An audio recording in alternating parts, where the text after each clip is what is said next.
নিঃস্ব অবস্থায় কি দোয়া করতে পারেন একজন মানুষ, এই দোয়াটা শিখে নেন। ইনশাআল্লাহ আপনার জীবনের সমস্ত সংকট কেটে যাবে ইনশাআল্লাহ।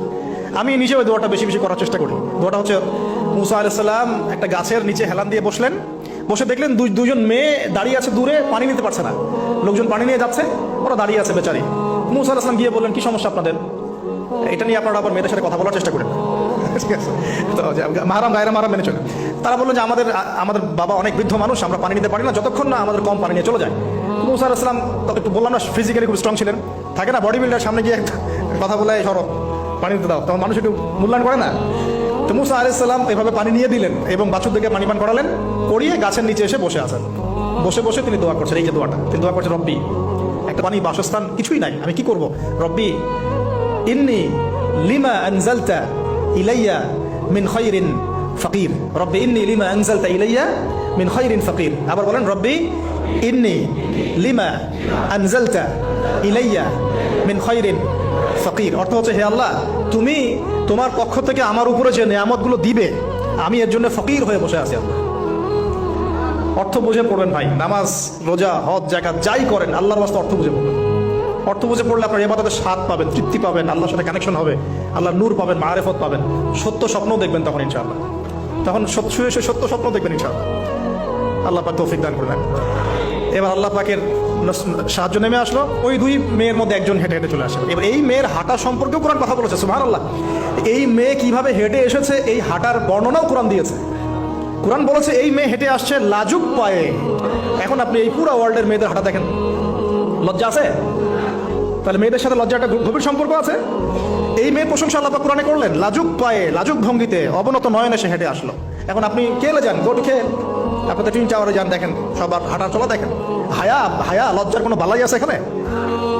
আমি গত লেকচারে বলেছিলাম যে আদম আলাইহিস সালাম এবং হাওয়া আলাইহিস সালাম, ইবলিস তাদের সাথে প্রথম যে আচরণ করেছে ওই ফল খাওয়ানোর পরে, সেটা কি? তাদের গা থেকে পোশাক খুলে পড়ে গেছে, মানে নগ্ন করে দিয়েছে আমাদের পিতামাতাকে। মহাবিশ্ব নগ্ন করে দিয়েছে কে? ইবলিস।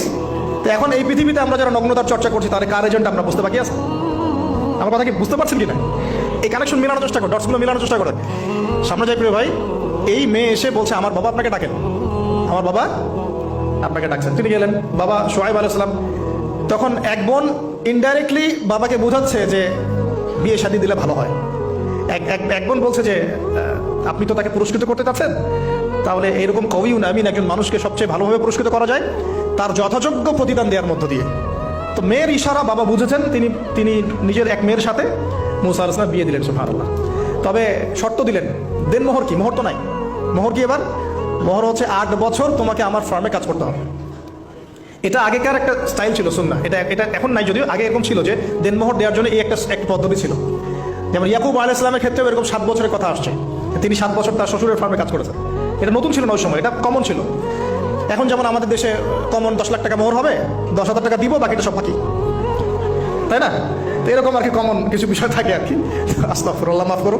বলবে দাসরাতে, বলবে আমাকে মাফ করে দাও। শুরুতেই নিজের গায়রথহীনতার পরিচয় দিল। আবার এদিকে শ্বশুরের কাছে মাশাআল্লাহ মোটা আমাকে ডোনেশন নিতে চাচ্ছে, যৌতুক। বিয়ে আমাদের ওখানে মাশাআল্লাহ মানে কেনা বেচা, মেয়ে বিক্রি করতেছে আর ছেলে কিনতেছে। এবার 8 বছর পূর্ণ করা হলো, তিনি আরো 2 বছর 10 বছর পূর্ণ করলেন। এই 10 বছরে মুসা আলাইহিস সালাম নবী পরিবেশ পেলেন, অভিভাবক পেলেন, স্ত্রী পেলেন, প্রেমময়ী সন্তান ইত্যাদি সবকিছু। এবার আল্লাহ রাব্বুল আলামিন তাকে মিশরের দিকে যাওয়ার যে সময়টা এখন হয়ে গেছে, 10 বছর হয়েছে, মিশরের দিকে যেতে হবে। যাওয়ার পথে স্ত্রীর প্রসব বেদনা উঠেছে। তখন মুসা আলাইহিস সালাম আগুন খুঁজছেন। আগুন কি খুঁজছেন ভাই? আগুন খুঁজতে তুর পাহাড়ের ওখানে গিয়ে দেখছেন যে আগুন গাছে জ্বলছে, সবুজ পাতার উপরে আগুন। তিনি অবাক। এই সময় আওয়াজ আসলো, বিসমিল্লাহির রহমানির রহিম, ইন্নী আনা রাব্বুক ফাখলা'না আলাইক ইন্নাকা বিল ওয়াদিল মুকদ্দাস তুয়া। মুসা, ইন্নানি আনা আল্লাহ লা ইলাহা ইল্লা আনা ফা'বুদনি ওয়া আকিমিস সালাতা লিযিকরি। মানে এখানে অনেকগুলো কথা আছে, সূরা তাহার মধ্যে আছে। আওয়াজ চতুর্দিক থেকে ভেসে আসলো। মহান আল্লাহ রাব্বুল আলামিন তার শান অনুযায়ী, তার ইজ্জত অনুযায়ী তিনি যেভাবে কথা বলেন সেভাবে মুসা আলাইহিস সালামের সাথে কথা বললেন। আল্লাহু আকবার। বললেন, ইয়া মুসা, হে মুসা, ইন্নানি আনা আল্লাহ, নিশ্চয়ই আমি আল্লাহ, লা ইলাহা ইল্লা আনা, আমি ছাড়া কোনো ইলাহ নাই, ফা'বুদনি, তুমি আমার ইবাদত করো, ওয়া আকিমিস সালাতা লিযিকরি, আমার ইবাদতের জন্য সালাত কায়েম করো, আমার জিকিরের জন্য সালাত কায়েম করো, আমার স্মরণের জন্য সালাত কায়েম করো। ফাখলা'না আলাইক, তোমার জুতা খুলে ফেলো, ইন্নাকা বিল ওয়াদিল মুকাদ্দাসি তুয়া, তুমি তুয়া উপত্যকায় আছো, পবিত্র তুয়া উপত্যকায় আছো। আদব শেখানো হলো। এভাবে অনেক কথোপকথন হলো। নবী মুসা আলাইহিস সালাম ভয় পেয়ে গেলেন এবং আল্লাহ পাক আরো কথা বললেন, ওয়া মা তিলকা বিয়ামিনিকা ইয়া মূসা, তোমার ডান হাতেটা কি? মুসা আলাইহিস সালাম বলছেন, ক্বালা হিয়া আসায়া আতাওয়াক্কাউ আলাইহা ওয়া আহুশু বিহা আলা গনামি ওয়া লিয়া ফিহা মাআরিব উখরা, এটা তো আমার লাঠি, এটা দিয়ে আমি ডালপালা পারি, আমার ওই যে গবাদি পশু চড়াই। আল্লাহ পাক বলছেন যে ছুঁড়ে মারো, আলকিহা ইয়া মূসা, এটা ছুঁড়ে মারো। ফালকাহা, তিনি ছুঁড়ে মারলেন, ফাইদা হিয়া হাইয়াতুন তাসা, এবং এটা ছোটাছুটি শুরু করলো, বড় একটা সাপ হয়ে গেল। সুবহানাল্লাহ। এগুলো কোনো গাল গল্প নয়, এগুলো আল্লাহ রাব্বুল আলামিনের মুজিজা, মুজিজাতুল কুবরা, এটা বড় মুজিজা। তিনি পিছনের দিকে দৌড়ানো শুরু করলেন সাপ দেখে, খাইফা ইয়াতারাক্কাব, মানে ভয়ে দৌড়ানো শুরু করলেন। আল্লাহ পাক বলছেন, লা ইয়াখাফু লাদাইনাল মুরসালিন, আমার কাছে রাসূলগণ ভয় পায় না, তুমি ভয় পেও না, তুমি ওটাকে ধরো পিছন থেকে, সেটা আবার লাঠি হয়ে যাবে। পিছন থেকে হাত দেওয়া হলো, লাঠি হয়ে গেল। সুবহানাল্লাহ। এবার বলছে যে তুমি তোমার বগলের নিচে হাত ঢুকাও। মুসা আলাইহিস সালাম বগলে হাত ঢুকালেন, বের করলেন, হাত থেকে টর্চ লাইটের মতো আলো বের হওয়া শুরু। এটা দ্বিতীয় নিদর্শন। কেন দেওয়া হলো নিদর্শন?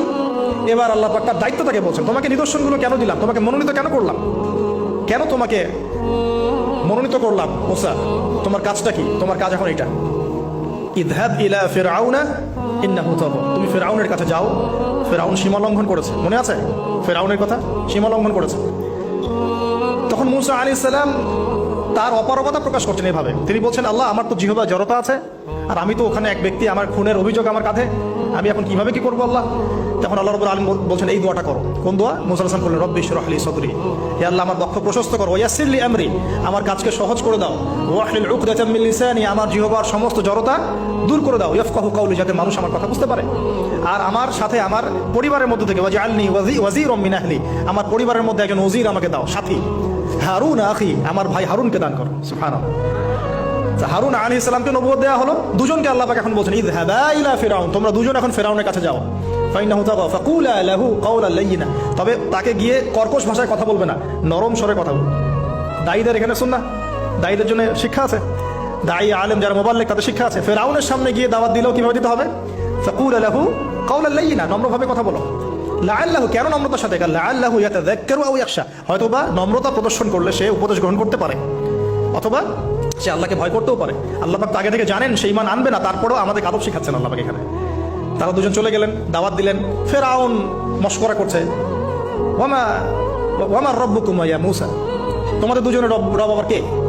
হ্যাঁ, মূসা আলাইহিস সালাম বুঝাচ্ছেন, রব্বি আল্লাযী, আমার রব সেই রব যিনি জীবিতকে মৃত করেন, মৃতকে জীবিত করেন, ইত্যাদি।